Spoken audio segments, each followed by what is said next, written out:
चंद्रमा विचरण करते हैं। द्वाविशोध्याय प्रारंभ। साम उवाच। सांब कहते हैं, अपने सूर्य लोक में सूर्य तथा चंद्रमा का समागम देखा है। चंद्र का क्यों क्षय होता है और क्षय के उपरांत वे कैसे वृद्धि प्राप्त होते हैं। हे सुव्रत, कृष्ण पक्ष में अमृत भक्षणकारी देवगण तथा पितृगण जैसे सोमपान करते हैं, वह मुझसे बताइए। नारद उवाच। नारद कहते हैं, पूर्णिमा राका तथा अनुगति भेद से दो प्रकार की कही गई है। अमावस्या में भी सीनी वाली तथा कुहू दो तरह की होती हैं। सूर्य की आमा नामक रश्मि चंद्र लोक में वास करती है, उसे ही अमावस्या कहा जाता है।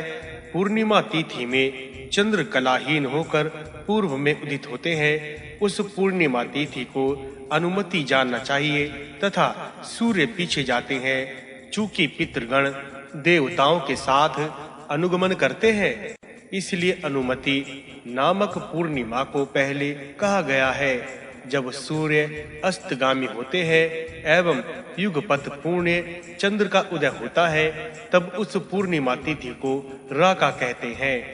देवगण पितृगण के साथ राका के शेष भाग का अनुमान करते तथा सूर्य का रक्षण करने के कारण विद्वान लोग इसे राका कहते हैं। सीनी वाली चंद्र के शीर्षेश का प्रमाण करके अमावस्या में सूर्य प्रवेश करते हैं, अतः उसे सीनी वाली कहा गया है। कोकिल के मुख से निर्गत वाणी जितने समय में समाप्त होती है, उस काल तुल्य अमावस्या को कुहू कहते हैं। राका के अनुमति के अंश तथा कुहू के अतिरिक्त सीनी वाली के अंश के पूर्व काल को कुहू कहते हैं। रवि शुक्ल पक्ष में चंद्र के 16 भाग को बढ़ाता है। उस अमृत को कृष्ण पक्ष के देवता क्रमश पान करते हैं। प्रथम कला का अग्निपान करते हैं। सूर्य द्वितीय कला का पान करता है।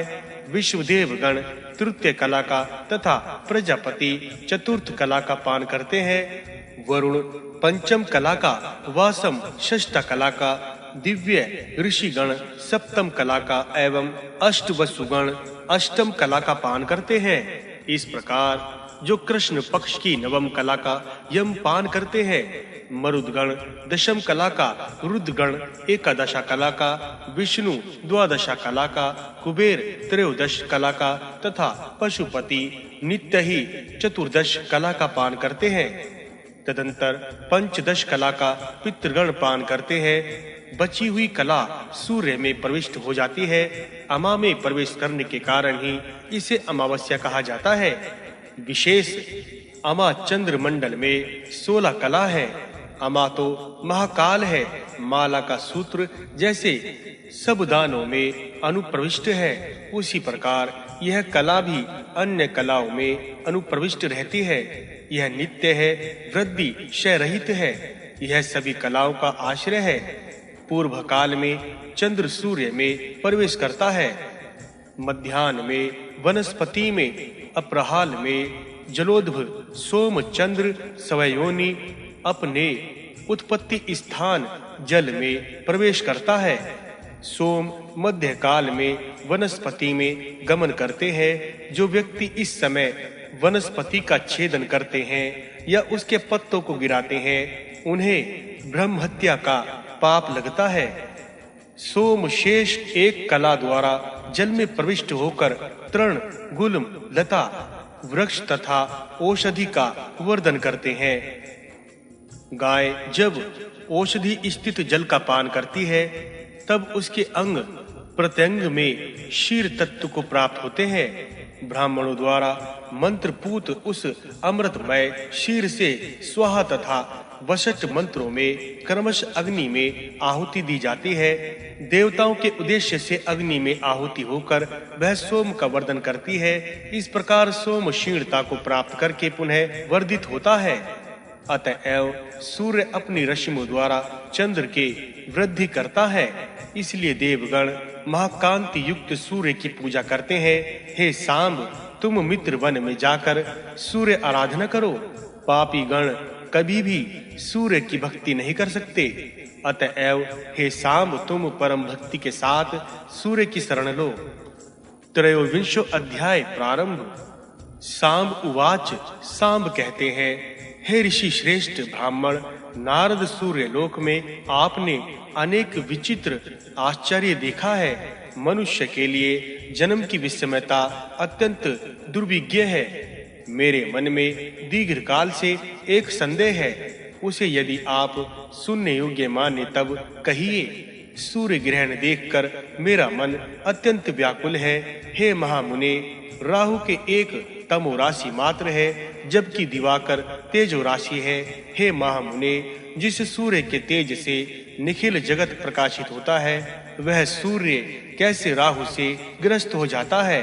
अतएव इस विषय का यथार्थ तत्व मुझसे कहिए। नारद उवाच। नारद कहते हैं, जो अविज्ञ तथा अदृश्य है, केवल महात्मागण द्वारा ज्ञान गम्य है, उस सूर्य के ग्रहण संयोग के संबंध में मुझसे सुनो। राहु कभी भी सूर्य का ग्रास नहीं करता। अपने हृदय की व्यथा को दूर करो। तेजो राशि दिवाकर को ग्रास करने की शक्ति किसमें है? यह सूर्य सर्वत्र स्थित तथा आग्रह है। यज्ञ जन के लिए तो अदृश्य सा है। हे साम, जो तुमसे कहता हूँ सुनो। इस ज्ञान को प्राप्त करके तुम कोई संशय ना करो। यदि यह तेजो राशि दिवाकर वास्तव में ग्रस्त होता है, तब उधर स्थित सूर्य द्वारा राहु तत्क्षण भस्म क्यों नहीं हो जाता? तथापि यदि राहु सूर्य पर आक्रमण करता है, तब मुख में रखकर उनका दांतों से खंड खंड क्यों नहीं कर देता? अपितु राहु द्वारा ग्रहण से निर्मुक्त होकर सूर्य पुनः परिपूर्ण रूप में ही लक्षित होता है। इसके अतिरिक्त सूर्य का कोई तेज भी अपहृत नहीं होता। वह स्थान से विच्युत भी नहीं होता।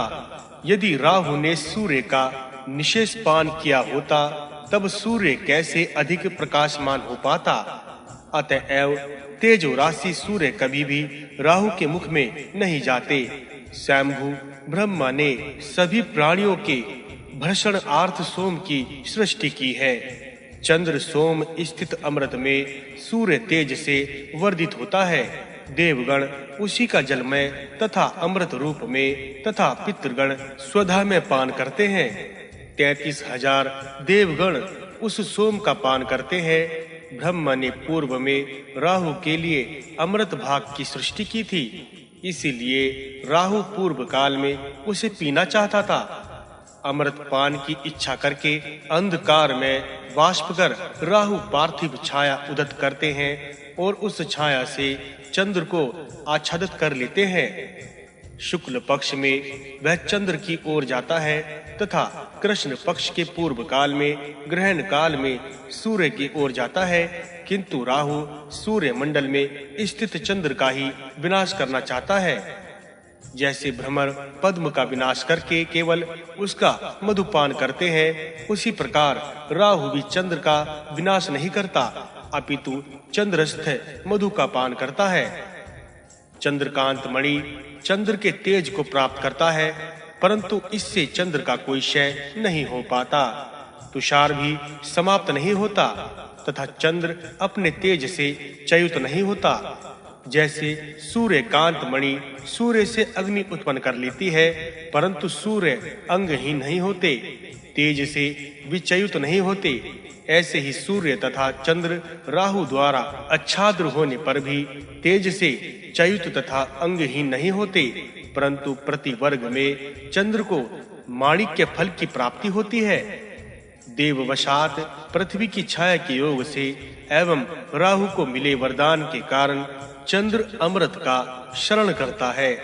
दोहन काल में गाय जैसे अपने बछड़े को देखकर अपने अंग से दूध उत्पन्न करती है, वैसे ही चंद्र भी अमृत शरण करता है। सूर्य देवताओं के लिए पिता तथा चंद्र माता के समान परिगणित होते हैं। जैसे जैसे माँ के स्तनपान से सभी प्राणी तृप्त हो जाते हैं, वैसे ही पितृदेवगण चंद्र का अमृत पीकर तृप्त हो जाते हैं। चंद्र पर्वों पर अमृत का शरण करते हैं और उसका देवगण अपने भाग के अनुसार भोग करते हैं। उस समय राहु आकर अमृत का आकर्षण करता है। पूर्ण आधा 3 भाग